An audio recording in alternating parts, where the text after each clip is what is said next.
Hello guys, welcome है आप लोगों का। तो आज हम लोग पढ़ेंगे क्लास 11th का chapter number 1 the living world, जो कि हमारा पूरा वन शॉट होने वाला है। तो चलो स्टार्ट करते हैं। तो सुनो, हमारे पास जो लिविंग वर्ल्ड है वो कितना वंडरफुल है। ठीक है, ये हम सब जानते हैं। इतनी डिफरेंट डिफरेंट लिविंग टाइप्स हैं हमारे पास, डिफरेंट डिफरेंट लिविंग फॉर्म्स हैं, अलग अलग हैबिटेट है जहाँ पे डिफरेंट डिफरेंट तरीके के लिविंग ऑर्गेनिज्म हम लोगों को मिलते हैं। ठीक है, जैसे कि कोल्ड माउंटेन में देखो, डेसिडियस फॉरेस्ट में जाके देखो, oceans, fresh water lakes, desert, hot spring and so on. ठीक है, तो यानी कि different different living forms different different habitats में हमारे पास मिल रही हैं। ठीक है, यहाँ तक कि अगर मैं बोलूँ कि ब्यूटी ऑफ गैलोपिंग हॉर्स, भागते हुए हॉर्स की कितनी अच्छी सी ब्यूटी दिख रही है हमें। ठीक है, जितने भी जो माइग्रेटरी बर्ड्स हैं, हमारे पास फ्लावर्स की वैली है। ठीक है, अटैकिंग शार्क एवॉक्स हॉक, जो शार्क जो अटैक करने आ रही है, तो ये सारा क्या है, डीप सेंस ऑफ वंडर है। ठीक है, इसके अलावा हमारे पास पॉपुलेशन होती है इंडिविजुअल्स की। ठीक है, फिर इन्हीं पॉपुलेशन में एक डिफरेंट कम्युनिटी बना देते हैं, तो उनके बीच में कन्फ्लिक्ट, देखो प्रॉब्लम्स भी होती हैं, लेकिन फिर वो बाद में कॉपरेशन भी शो करते हैं।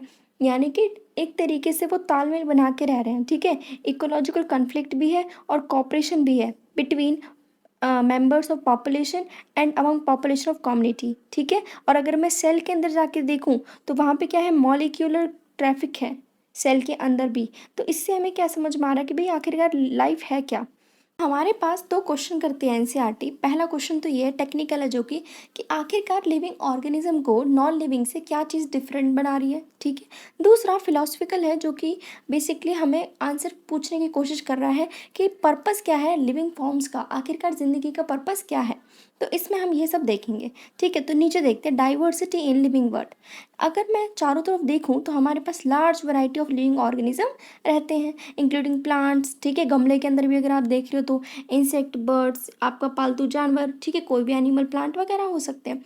यहाँ तक कि ऐसी चीज़ें, माइक्रो बैक्टीरिया, वायरस, जो कि आप देख नहीं सकते अपने नेकेड आइज से, वो भी आप लोगों के साथ रह रहे हैं। ठीक है, और अगर मैं आपसे बात करूँ, मानो आप लोग ना बाहर निकले हो घर के बाहर, तो आपको डिफरेंट डिफरेंट लिविंग फॉर्म्स सुनेंगे, लाइक कैट, रैबिट, है ना, गिलहरी मिल गई आपको, अलग अलग तरीके के जानवर मिल गए। लेकिन जैसे जैसे आप अपना इंक्रीज करेंगे एरिया, इतनी इतनी आपके पास लिविंग फॉर्म्स और दोबारा और ज़्यादा आप लोगों को शो होने लगेंगी। ठीक है, तो जैसे ही आप एरिया को इंक्रीज़ करेंगे तो आपके पास रेंज है, वैरायटी है ऑर्गेनिज्म की, वो इंक्रीज साथ साथ होती रहेगी।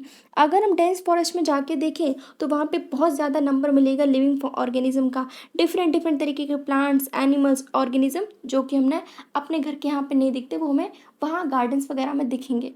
ठीक है, फॉरेस्ट वगैरह में जाओगे, जूलॉजिकल गार्डन वगैरह में, तो वहाँ पे डिफरेंट डिफरेंट लिविंग फॉर्म्स हमें देखने को मिलेंगी। तो अगर मैं बताऊँ तो हमारे पास 17 से 18 लाख ऐसी स्पीशीज़ हैं जो कि हम लोगों ने डिस्क्राइब कर ली है, उनका नामकरण कर दिया है। और ओवरऑल कितनी है, एस्टिमेट 7 to 8 मिलियन स्पीशीज़ तो ओवरऑल है, जिसमें से हमने 1.7 to 1.8 मिलियन स्पीशीज़ डिस्कवर कर ली हैं। तो अगर मैं बायोडाइवर्सिटी की बात करूँ तो बायोडाइवर्सिटी है क्या, बायो मतलब लिविंग ऑर्गेनिज्म, डाइवर्सिटी मतलब लिविंग ऑर्गेनिज्म की डिफरेंट डिफरेंट लिविंग फॉर्म्स, है ना, वही क्या होगी हमारे पास, biodiversity. The number and the types of organism present on earth is known as biodiversity. ठीक है, अगर मैं बात करूँ आपके पास, जैसे जैसे देखो, मानो ये एक आपके पास एक एरिया है, वहाँ पे आपने अच्छे से स्पीशीज़ डिस्कवर कर लिया, लेकिन दोबारा से अगर आप वहाँ चेक करने जाओगे, आपको और स्पीशीज़ दोबारा से मिल जाएंगी, वहाँ पे और दोबारा से ग्रोथ हो रही है, कंटिन्यूसली आपको वहाँ पे चीज़ें मिलती जाएंगी। और अगर आप नए एरिया को एक्सप्लोर करोगे तो वहाँ पे तो मिलनी ही मिलनी है। मतलब अगर आप नए एरिया को या फिर पुराने एरिया को, वहाँ पे अगर आप जाओगे डिस्कवर करने, तो ऑर्गेनिज्म आपको कंटिन्यू मिलते रहेंगे। ऐसा नहीं कि वहाँ पे फुल स्टॉप लग जाएगा, आपको चीज़ें मिलती रहेंगी। ठीक है, अगर मैं बात करूँ, जैसे कि हमें पता है कि भाई मिलियंस ऑफ प्लांट्स हैं, एनिमल्स हैं वर्ल्ड में। ठीक है, अब हमारे यहाँ पे डिफरेंट डिफरेंट नाम होते हैं अपने लोकल लैंग्वेज की। अगर मैं बात करूँ, जैसे कि पेन है, पेन को पेन बोलते हैं इंग्लिश में, हिंदी में कलम बोलेंगे, दूसरी भाषा में कुछ और बोलेंगे, है ना, स्टाइलो वगैरह पता नहीं क्या क्या। इसी तरीके से अब दिक्कत आती है कि हम एक ऑर्गेनिज्म का नाम पूरे वर्ल्ड में एक ही होना चाहिए उसको, ऐसे नहीं कि मैं कुछ और नाम बोल रही हूँ, आप कुछ और नाम बोल रहे हो, क्योंकि इससे क्या होगा, कन्फ्यूज़न क्रिएट हो गई। तो हम क्या करेंगे, इस चैप्टर में बेसिकली हम नामकरण करते हैं ऑर्गेनिज्म का, ताकि वो नाम, उसी नाम से उस ऑर्गेनिज्म को जाना जाए। ठीक है। तो सुनो, जैसे कि मिलियंस ऑफ प्लांट्स हैं, एनिमल्स हैं वर्ल्ड के अंदर। अब उन सबका अपना अपना एक अलग नाम है उनकी लोकल नेम के अकॉर्डिंग, ठीक है। लोकल नेम वेरी कर सकता है फ्रॉम प्लेस टू प्लेस, हो सकता है राजस्थान में अलग हो, हरियाणा में अलग हो, गुजरात में अलग हो, तो डिफरेंट डिफरेंट हो सकता है। अब इससे क्या होगा, अब मानो मैं हूँ और आप हो, हम बात एक ही ऑर्गेनिज्म की कर रहे हैं, लेकिन मैं कुछ और नाम बोल रही हूँ, आप कुछ और नाम बोल रहे हो, तो उससे क्या होगी, प्रॉब्लम क्रिएट होगी। तो कन्फ्यूज़न क्रिएट हो सकती है, क्योंकि हमें पता ही नहीं है कि भाई एक रियल में नाम क्या होगा, क्योंकि मैं अपनी अलग भाषा में बोल रही हूँ, आप अपनी भाषा में बोल रहे हो, सिंपल। तो इसीलिए हमें अब ज़रूरत पड़ी कि क्यों ना हम लिविंग ऑर्गेनिज्म का नेमिंग करें, नामकरण करें, जो कि पूरे वर्ल्ड में एक ही नाम से जाना जाए। इसको बोलते हैं नॉमनक्लेचर, ठीक है। अब नॉमनक्लेचर तभी ही हो पाएगा जब मैं किसी चीज़ को अच्छे से पहचान पाऊंगी, ठीक है। यानी कि पहले मैं उसको कैरेक्टर देखूंगी। एग्जाम्पल मानो एक बच्चा है जो कि एडमिशन के लिए आया स्कूल में, तो आप पहले देखोगे वो लड़की है लड़का है, यानी कि आपने पहले कैरेक्टर देख लिया कि वो क्या है, ओके। अब आप उसको चेक करोगे उसकी टेस्ट वगैरह लेके, तो आप पहले आइडेंटिफाई कर लिया, कैरेक्टर देख लिया कि वो बॉय है या फिर गर्ल है, ठीक है। तो यानी उसको डिस्क्राइब करोगे करेक्टली, फिर आप उसको क्या करोगे, आगे नॉमेनक्लेचर के लिए आगे प्रोसीड करोगे। तो सबसे पहले क्या करते हैं, आइडेंटिफिकेशन तभी ही कर पाओगे जब आप उसको अच्छे से डिस्क्राइब कर लोगे, ठीक है। तो अगर हमें स्टडी अगर कंटिन्यू करनी है, तो काफ़ी सारे जो साइंटिस्ट की जो बैठक बनी, तो उन्होंने सोचा कि क्यों ना हम प्लांट्स के लिए अलग से कैटेगरी बना दें कि भाई प्लांट का जो भी नामकरण करेगा वो ये कंपनी करेगी, एनिमल्स के लिए ये कंपनी करेगी। तो इसी तरीके से हमारे पास बायोलॉजिस्ट ने एक तरीके से आईसीबीएन और आईसीजेडएन बनाया। आईसीबीएन क्या है, international code of botanical nomenclature, मतलब कि जो सिर्फ प्लांट्स का नामकरण करेगी तो उसकी कंपनी का क्या नाम होगा, international code for botanical nomenclature. अगर मैं बात करूँ जूलॉजिकल, यानी कि मैं एनिमल्स की बात करूँ, तो एनिमल्स के लिए कौन नेम देगा, international code for zoological nomenclature. अब जो नाम दिए जाएंगे, जब वो प्लांट्स के लिए हो या फिर एनिमल्स के लिए हो, वो पूरे वर्ल्ड में सेम ही होंगे। और अगर मानो मैं ना किसी एप्पल की बात कर रही हूँ, ठीक है, तो एप्पल कैसा होता है, मीठा मीठा होता है, रेड रेड कलर का होगा। तो मानो मैं बात कर रही हूँ, सामने वाला इंसान बात कर रहा है, तो हम एंड रिजल्ट पे पहुँचे कि भाई वो एप्पल ही है। यानी जब मैं डिस्क्रिप्शन कर रही हूँ किसी भी ऑर्गेनिज्म का, चाहे इधर का इंसान हो या उधर का इंसान हो, कहीं का भी हो पूरे वर्ल्ड में, तो वो एक ही नेम पे आने चाहिए, ठीक है। वो ये भी इंश्योर करते हैं कि ये नाम किसी और दूसरे ऑर्गेनिज्म को ना मिला हो, यानी एक ही नाम होना चाहिए किसी भी ऑर्गेनिज्म का। ऐसा नहीं कि उसका निक नेम किसी और को दे दिया, लाइक मैंगो को मैं किसी और को नाम दे दूँ, ऐसा नहीं हो सकता, ठीक है। मैंगो मैंगो ही रहेगा। अब जैसे कि हमारे पास बायोलॉजिस्ट ने क्या किया, इसी चीज़ को फॉलो किया कि चलो ठीक है, हम एक ही नाम को पूरे वर्ल्ड में फॉलो करेंगे, ठीक है। तो अब अगर मैं बात करूँ हमारे पास नामकरण कैसे होता है, तो जैसे सरनेम है, लाइक किसी का कुछ नाम होगा, लाइक राधिका, रितिका, है ना, पीछे नेम लगे रहते हैं, सरनेम होता है किसी का डागर, किसी का रावत, किसी का चौधरी, लाइक कुछ भी हो सकता है, ठीक है। तो उसमें क्या होता है, जैसे कि दो नेम है, तो नंबर वन तो क्या होगा हमारे पास, जेनरिक नेम, और पीछे का जो सरनेम होगा वो क्या होगा, स्पेसिफिक एपिथेट। यानी कि हमारे पास हर नाम में दो कंपोनेंट होते हैं। जो पहला नेम होगा वो क्या होगा आपके पास, जीनस, ठीक है। सेकंड नेम क्या होगा, वो होगा स्पीशीज का नाम। एग्जाम्पल आपके पास हो गया अंजलि कुमारी, तो अंजलि क्या हो गया उसका पहला जेनरिक नेम, कुमारी क्या हो गया उसका स्पेसिफिक एपिथेट नेम हो गया, ठीक है। तो अगर दो नाम इंक्लूड हैं तो उसको बोलते हैं बाई नोमियल नॉमेनक्लेचर। बाई मतलब दो, नोमियल दो नाम दिए हैं आपने एक ही ऑर्गेनिज्म को, सॉरी दो नाम नहीं, बेसिकली उसका नाम जो बना है वो दो वर्ड्स को यूज करके बना है, ठीक है। तो first is generic name, second is specific epithet, इसी को हम बोलते हैं बाइनोमियल नॉमेनक्लेचर। इसको सबसे पहले किसने दिया था, ये सिस्टम जो दिया था नेमिंग सिस्टम, कार्लस लिनियस ने दिया था, ठीक है। तो इसमें दो वर्ड्स का हम फॉर्मेट यूज़ करते हैं। अगर मैं मैंगो की बात करूं तो मैंगो का साइंटिफिक नेम जो कि हमारे साइंटिस्ट जानते हैं, पूरे वर्ल्ड में एक ही नाम है मैंगीफेरा इंडिका। मैंगीफेरा क्या है, जीनस, इंडिका क्या है, स्पीशीज। तो एक नाम में क्या होंगे, दो, एक स्पेसिफिक एपिथेटिक हो, एक होगा जेनरिक नेम, क्लियर। अब मैंगीफेरा इंडिकेट करेगा जीनस को, इंडिका इंडिकेट करेगा स्पेसिफिक एपिथेट या फिर स्पीशीज के नाम को, ठीक है। तो अब कुछ रूल्स होते हैं कि किस तरीके से मैं नॉमेनक्लेचर कर सकती हूँ किसी भी ऑर्गेनिज्म का। तो सबसे पहले तो बात सुनो, हमें इन्हें लैटिन वर्ड्स में लिखना पड़ेगा, है ना, इटैलिक्स में लिखना पड़ेगा। दूसरा, पहला वर्ड जो होगा वो जीनस बताएगा, सेकंड जो कॉम्पोनेंट होगा नाम का वो स्पेसिफिक एपिथेट बताएगा। और अगर मैं हाथ से लिख रही हूँ लाइक मैंगीफेरा, तो मुझे उसके नीचे अंडरलाइन करनी पड़ेगी, ठीक है। सो अगर हम हैंड रिटन यूज़ कर रहे हैं तो क्या करेंगे, स्पेसिफिक उसको सेपरेटली अंडरलाइन करके दिखाओगे, ठीक है।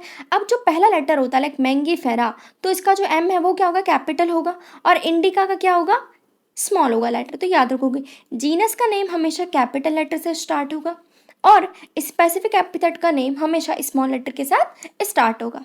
तब जाके बनेगा मैंगीफेरा का एम कैपिटल, इंडिका का आई स्मॉल, ठीक है। और अगर मैं बात करूँ, देखो नाम रखा है, जैसे हमारे पंडित जी नाम रखते हैं तो उनको दक्षिणा वक्षिणा दी जाती है ना, तो इसी तरीके से जैसे कि मैंगीफेरा इंडिका का नाम दिया था लीनीज ने, उन्होंने उसको नाम दिया था मैंगो को। तो हम क्या करते हैं, मैंगीफेरा इंडिका लिन।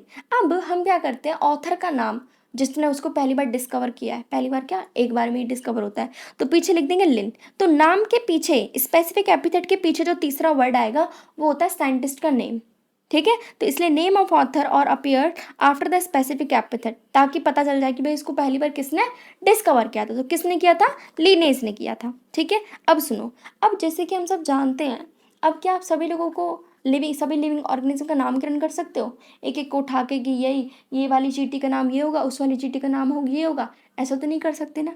तो हम अब यूज़ करेंगे क्लासिफिकेशन, ठीक है।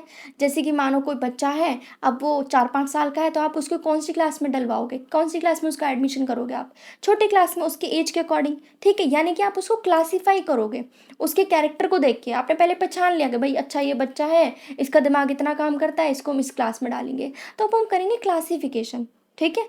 तो सुनो, नंबर 1, अब ये पॉसिबल तो नहीं है कि हम सभी लोगों को एक साथ स्टडी कर सकें, इसीलिए हमें क्लासिफिकेशन का यूज़ करना पड़ेगा, जिसमें हम किसी भी चीज़ को ग्रुप कर देंगे। लाइक फर्स्ट क्लास में तुम्हारे 4-5 साल के बच्चे बैठेंगे, सॉरी ज़्यादा हो गया, 6-7 साल के बच्चे बैठेंगे, ठीक है। 10th क्लास में तुम्हारे 15 से 16 साल के बच्चे बैठेंगे, यानी ग्रुपिंग कर दिया आपने चीज़ों की, ठीक है। लाइक किचन में तुम्हारा किचन का ही सामान होगा, तुम्हारी वार्डरोब में तुम्हारा कपड़े वगैरह होंगे, तो तुमने क्या किया, एक तरीके से ग्रुपिंग कर दी चीज़ों की। लाइक तुम्हारी शू रैक में सारे क्या होंगे, शूज़ होंगे।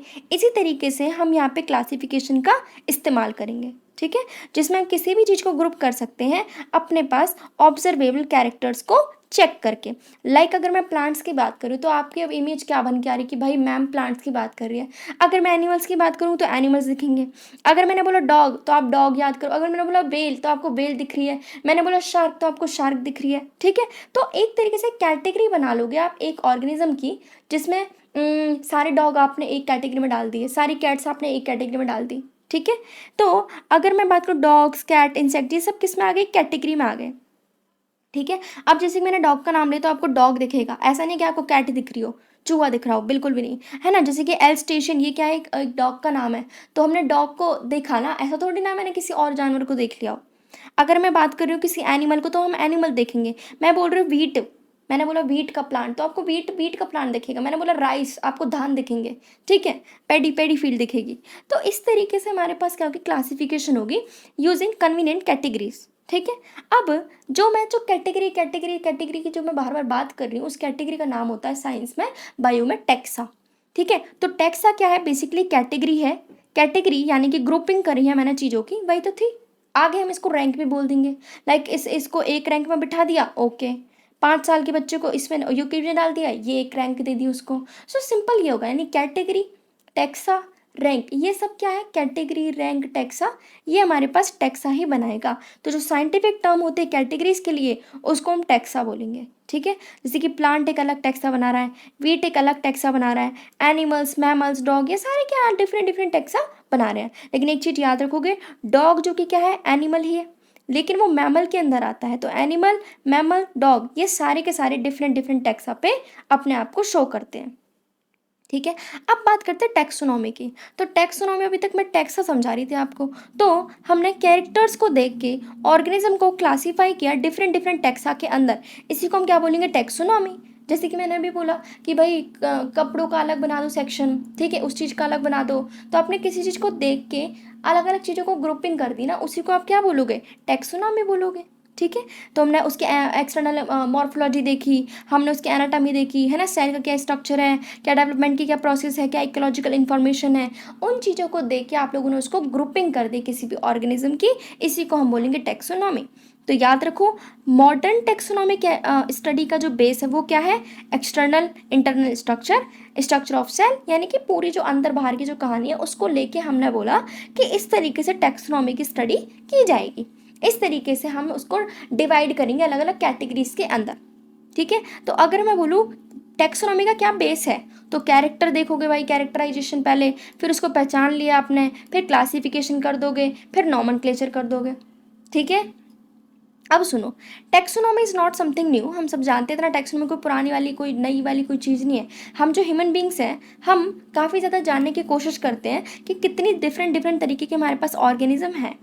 अब हम खासकर हम लालची तो हैं, तो हम सिर्फ उन्हीं की हम बात करते थे जो हमारे यूज़ में आते हैं। जैसे कि हम लोगों को किसकी ज़रूरत है, रोटी कपड़ा मकान, यानी कि फूड क्लॉथिंग शेल्टर। तो हमने इन्हीं तीनों चीज़ों को लेके हम जो पहले जो क्लासिफिकेशन किया करते थे, फूड क्लॉथिंग शेल्टर के अकॉर्डिंग ही किया करते थे। लाइक मेरे को इस वाले प्लांट से ना फूड का अच्छा मिलता है, तो मैंने इस प्लांट के बारे में स्टडी कर ली।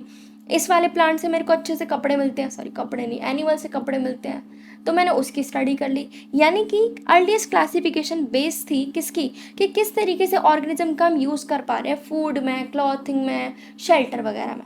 ठीक है। तो ह्यूमन बींग्स इंटरेस्ट इसी में नहीं था उनका इंटरेस्ट, यहाँ तक कि उनका इंटरेस्ट ये भी था कि उनकी डाइवर्सिटी कैसी है, कितनी अलग अलग डिफरेंट फॉर्म्स हैं, उनके बीच में रिलेशनशिप कैसी शो हो रही है। रिलेशनशिप मतलब इवोल्यूशनरी रिलेशनशिप। ठीक है। उनके पूर्वजों से उनका क्या लिंक था। Right right. अब अगर मैं बात करूँ सिस्टमैटिक, सिस्टमैटिक का मतलब ये है उनके इवोल्यूशनरी रिलेशनशिप की बात की जाएगी यहाँ पे। जितनी भी जो स्पीशीज़ होती हैं, जितने भी तुम्हारे पास डिफरेंट डिफरेंट लिविंग फॉर्म्स हो गए, उनकी इवोल्यूशनरी रिलेशनशिप। तो जो वर्ड सिस्टमैटिक है वो लेटिन वर्ड से आया था, जिसका नाम होता है सिस्टमा। सिस्टमा मतलब कुछ ना कुछ सिस्टम्स की बात हो रही है, यानी सिस्टमैटिक अरेंजमेंट होगा अलग अलग ऑर्गेनिज्म का। ठीक है। तो लीनेज ने एक बुक भी छापी थी जिसका टाइटल रखा था सिस्टेमा नेचरे। ठीक है। अब जो स्कोप है सिस्टमैटिक्स का वो काफ़ी इन लार्ज है, लाइक आइडेंटिफिकेशन इंक्लूड करता है, नॉमेनक्लेचर, क्लासिफिकेशन। सिस्टमैटिक का मतलब ये होता है कि इवोल्यूशनरी रिलेशनशिप क्या रहा है उस ऑर्गेनिज्म का अपने पूर्वजों के साथ में। राइट। अब अगर मैं बात करूँ क्या क्या कैटेगरीज हैं, अब तक मैं बात करते हैं ना ये वाली कैटेगरी में डाल दो, उस कैटेगरी में डाल दो, तो अब देखते हैं टेक्सोनॉमिक कैटेगरी क्या क्या होती हैं। तो क्लासिफिकेशन कोई सिंगल स्टेप में नहीं हो सकती, इसमें काफ़ी सारे स्टेप्स इन्वॉल्व होते हैं। ठीक है। और हर स्टेप को हम बोलेंगे रैंक या फिर कैटेगरी, या फिर अभी मैंने पीछे बोला तो ग्रुपिंग करते हैं हम ऑर्गेनिज्म का। तो रैंक, कैटेगरी, ग्रुपिंग, ये सब क्या है, टैक्सा ही था। ठीक है। तो the category is a part of overall taxonomic arrangement, जिसको हम क्या बोलेंगे, टेक्सोनॉमिक कैटेगरी। ठीक है। और सारी कैटेगरी मिलके क्या बनाएंगे, खैराकरी, कुछ ना कुछ स्टेप्स बनाएंगी। ठीक है। अब टेक्सोन क्या होता है, एक रैंक को बोलोगे टेक्सोन, लाइक फर्स्ट क्लास को बोलोगे टेक्सोन, और अगर मैं सारी क्लासेस को बोलूँ, first second third fourth twelfth तक सारी सारी, उनको बोलोगे टेक्सा।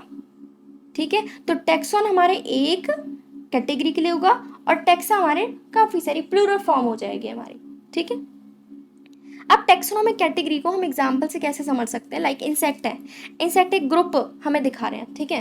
सारे कीड़े मकोड़े डाल दिए, उनके पास क्या होता है, 3 पेयर्स ऑफ जॉइंटेड लेग्स होते हैं। ठीक है। तो वो भी एक रैंक और कैटेगरी को शो कर रहे हैं। और मैंने अभी बताया तो ग्रुप्स भी क्या है, कैटेगरी है ये। ठीक है। तो कैटेगरी भी आगे डिनोट क्या करेगी, रैंक। तो रैंक, कैटेगरी, ग्रुपिंग है, सारे क्या है, टैक्स है, इसमें कंफ्यूज नहीं होना है। हर रैंक या टेक्सॉन हमारे पास एक क्लासिफिकेशन यूनिट को रिप्रेजेंट करती है। अब ये जो टेक्सोनोमिक जो ग्रुप है या फिर कैटेगरीज हैं, वो हमारी सिर्फ मॉर्फोलॉजिकल चीज़ों को नहीं देखती, वो सारी की सारी बायोलॉजिकल एंटाइटिटीज़ को भी चेक करती है। ठीक है। आगे देखो, हमारे पास जो टेक्सोनोमिक स्टडीज़ अब क्या क्या हो सकती हैं, किस किस तरीके से हम चीज़ों को स्टडी करेंगे। तो हमारे पास अलग अलग कैटेगरीज होती हैं, like kingdom, phylum, division, class, order, family, genus, species. ठीक है। और याद रखो कि स्पीशीज सबसे लोएस्ट कैटेगरी होती है, और किंगडम, किंगडम तो राजा है, सबसे ऊपर हाईएस्ट कैटेगरी किसकी होगी, किंगडम की, और सबसे लोएस्ट किसकी होगी, स्पीशीज की। अब एक चीज याद रखो कि स्पीशीज क्या होती है, सो स्पीशीज जहाँ पे group of related organism like humans है ना, हम में कितनी ज़्यादा सिमिलैरिटीज़ है, तो we can reproduce each other, ठीक है। तो हम क्या कर सकते हैं, हम रिप्रोडक्शन कर सकते हैं, और हमारे रिप्रोडक्शन की वजह से जो आगे जो फर्टाइल ऑफस्प्रिंग बनेगी, तो वो भी तो आगे जाके रिप्रोडक्शन कर सकती है ना। तो इस स्पीशीज का मतलब यही है कि ऐसे ऑर्गेनिज्म का एक ग्रुप जहाँ पे हम ब्रीडिंग कर सकते हैं, ठीक है, और आगे फिर जो बच्चा होगा वो भी आगे जाके कंटिन्यू ब्रीडिंग वगैरह कर सकते हैं, ठीक है। तो हमारे पास identify similarities and dissimilarities among the individual of same kind of organism as well as other kind of organism. तो इससे मुझे क्या हेल्प मिलेगी टैक्सोनॉमिक स्टडीज से, कि कितनी सिमिलैरिटीज हैं, कितनी डिसिमिलैरिटीज हैं ऑर्गेनिज्म के बीच में, ठीक है। तो नंबर 1 आता है स्पीशीज। अब स्पीशीज सबसे लोएस्ट कैटेगरी है, ठीक है। ये क्या है, species closely related species based on certain morphological differences. सुनो, group of individual organism with fundamental similarities is known as species. अभी मैंने आपको बताया, ठीक है। हम कैसे डिस्टिंग्विश कर सकते हैं स्पीशीज को दूसरी वाली स्पीशीज से, अलग अलग डिफरेंसेस देख के। लाइक एक स्पीशीज ये है, एक स्पीशीज ये है ना। एग्जाम्पल, आप एक ह्यूमन को ले लो, एक आप डॉग को ले लो, क्या हम दोनों सिमिलर हैं? नहीं ना। लेकिन अगर मैं एक स्पीशीज में बोलूँ, एक मेरी ये फ्रेंड है, एक मेरी ये फ्रेंड है, दोनों के हाथ पैर होंगे ना, है ना, दोनों का स्ट्रक्चर तो सेम होगा ना। ऐसा तो नहीं है उसके पैर ऊपर हाथ मेरे नीचे, ऐसा तो नहीं होगा। तो स्पीशीज डिफरेंट स्पीशीज के बीच में डिफरेंसेस होंगे, ठीक है। लाइक अगर मैं मैंगी फेरेंडिका की बात करूँ, सोलेनम ट्यूबरसम जो कि पटैटो है, पेंथेरा लियो जो कि लॉयन है, तो ये सारे क्या है, स्पीशीज ही हो गए। बट ये तीनों क्या है, बिल्कुल डिफरेंट ही हैं एक दूसरे से, ठीक है। अब जैसे कि मैंगी फेरा, सोलेनम, पेंथेरा, ये स्टार्टिंग के जो नेम है वो क्या रिप्रेजेंट कर रहे हैं, जेनरा को। और जीनस के पास एक या एक से ज़्यादा भी स्पीशीज हो सकती हैं, ठीक है। लाइक पेंथेरा है, पेंथेरा टाइग्रिस, टाइगर के लिए जो नाम होगा पेंथेरा टिग्रिस होगा, ठीक है। सोलेनम के पास नाइग्रम भी होता है, ठीक है एक। और तुम्हारे पास मेलो गैना भी होता है। ह्यूमन बींग्स का अगर मैं नाम करूँ, ह्यूमन बींग्स का नामकरण क्या होगा, होमो सैपियंस। तो होमो क्या हो गया, जीनस का नेम, और सैपियंस क्या हो गया, स्पीशीज का नेम। नेक्स्ट आता है जीनस। अब जीनस क्या है, ग्रुप है हमारे पास काफ़ी सारी स्पीशीज़ का, यानी क्लोजली रिलेटेड स्पीशीज़ का हमारे पास क्या होगा, जीनस ग्रुप होगा, ठीक है।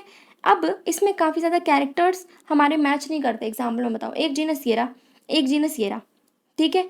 इसके जो इंडिविजुअल्स हैं, जो ऑर्गेनिज्म है, इनकी सिमिलैरिटीज़ इनकी आपस में मिक्स होती है, इसकी भी आपस में मिक्स होती है, लेकिन क्या ये दोनों एक दूसरे से मैच कर सकते हैं, नहीं। तो इस जीनस का दूसरे जीनस के बीच में काफ़ी डिफरेंसेस शो होंगे, ठीक है। So group of related species which has more character in common, ठीक है। अगर एक ही मैं बात कर रही हूँ एक जीनस के अंदर जिसमें काफ़ी सारी स्पीशीज़ है, ठीक है, तो उनमें काफ़ी कैरेक्टर्स होंगे as comparison to other genus, ठीक है। एग्जाम्पल पटैटो हो गया और ब्रिंजल। अब ये दोनों क्या देखो, आलू और बैंगन कितने अलग अलग हो गए, ठीक है। तो ये हमारे डिफरेंट स्पीशीज है लेकिन एक ही जीनस को बिलोंग कर रही है, नाम है सोलेनम, सोलेनम, ठीक है।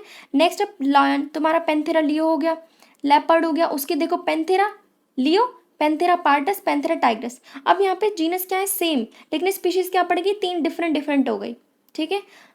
नेक्स्ट हमारे पास फैमिली। अब फैमिली ग्रुप है जीनस का, जितने भी जो क्लोज रिलेटेड जो जीनस हो गए उनके ऊपर एक फैमिली बैठेगी जिसको हम बोलेंगे फैमिली, सिंपल। अब जैसे जैसे जैसे मैं ऊपर बढ़ती जाऊंगी, स्पीशीज से ऊपर जाऊंगी, स्पीशीज के बाद आया जीनस, जीनस के बाद क्या है, फैमिली, फैमिली के बाद आगे बढ़ते जाएंगे, ऑर्डर, क्लास, ये सब आएगा। तो जैसे जैसे मैं ऊपर बढ़ूंगी अब सिमिलैरिटीज़ घटती जाएंगी, ठीक है। तो हमारे पास क्या होगा, group of related genera with still less number of similarities as compare to genus and species. अब फैमिली के पास बहुत कम सिमिलैरिटीज रह जाएंगी, जबकि स्पीशीज पे बहुत ज़्यादा थी, फिर जीनस पे उससे कम, अब फैमिली पे उससे भी कम हो गई। अब फैमिलीज को हम कैसे कैरेक्टराइज करते हैं, on the basis of their vegetative and reproductive features, ठीक है। एग्जाम्पल हमारे पास सोलेनम, पेट्यूना, दतूरा, ये सारे एक ही फैमिली में मैं इनको डालती हूँ, फैमिली का नाम है सोलेनेसी, ठीक है। जीनस अब पेंथेरा, जिसके अंदर क्या आ रहे थे, लॉयन, टाइगर, लेपर्ड, ये सारे के सारे मैं एक ही कैटेगरी में डालती हूँ जिसका नाम है फैलिडे, ठीक है।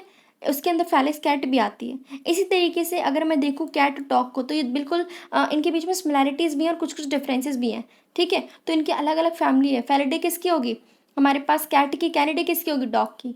इसके बाद आता ऑर्डर। अब ऑर्डर हमारे पास हायर कैटेगरी हो जाती है। ऑर्डर के अंदर फैमिलीज का ग्रुप आता है, ठीक है, यानी assemblies of families which exhibit a few similar character. अब देख रहे हो ऑर्डर पे आगे और क्या, और तुम्हारी सिमिलैरिटीज कम हो गई हैं, धीरे धीरे अब कम होती जाएंगी, ठीक है। अब इसमें जैसे कि एक ऑर्डर आता है, नाम है पॉलीमोनियल्स। इसके अंदर फैमिलीज आ रही है लाइक कॉन्वोलेसी, सोलेनेसी, ठीक है, उनकी फ्लोरल कैरेक्टर्स को देख के। अगर मैं एक ऑर्डर की बात करूँ कार्निवोरा, उसके अंदर तुम्हारे आ रहे डॉग, कैट, है ना। फैमिली आ रही फैलिडे और कैनिडे, ठीक है। फैलिडे के अंदर कौन थे, तुम्हारी कैट थी। कैनिडे के अंदर कौन थे, डॉग वगैरह थे। इसके बाद आते क्लास। अब क्लास तुम्हारी, उसके अंदर आते हैं रिलेटेड ऑर्डर्स, ठीक है। तो ऑर्डर जैसे कि तुम्हारा होगा प्राइमेटा। अब प्राइमेटा के अंदर कौन कौन से आते हैं, लाइक मंकी, गोरिल्ला, रिबन, ठीक है, उनको हम प्लेस करेंगे क्लास मैमेलिया के अंदर, ठीक है। इसी तरीके से ऑर्डर कार्निवोरिया, उसको भी हम प्लेस करेंगे ऑर्डर मैमेलिया के अंदर। कार्निवोरा में कौन आते हैं, animals like tiger, cat, dog वगैरह। फिर है फाइलम। अब फाइलम क्या मतलब क्या है, एनिमल्स जैसे कि फिशेस, एम्फीबियंस, रेप्टाइल्स, बर्ड्स हो गए, है ना, सारे मैमल्स को इंक्लूड करके, तो वो एक कैटेगरी में डालते हैं जो कि हायर कैटेगरी है, जिसको हम बोलते हैं फाइलम, ठीक है। अब ये सारे के सारे जो मैंने डाले हैं वो मैं कॉमन फीचर को देख के डालती हूँ। लाइक उनके पास नोटोकॉर्ड प्रेजेंट है तो मैं डाल दूंगी, डॉर्सल होलो न्यूट्रल सिस्टम प्रेजेंट है तो मैं डाल दूंगी, ठीक है। कौन से कॉर्डेटा में, फाइलम कॉर्डेटा के अंदर। और अगर मैं प्लांट्स के केस की बात करूँ तो वहाँ पे हम फाइलम नहीं बोलते, वहाँ पे हम बोलते हैं डिवीजन, ठीक है।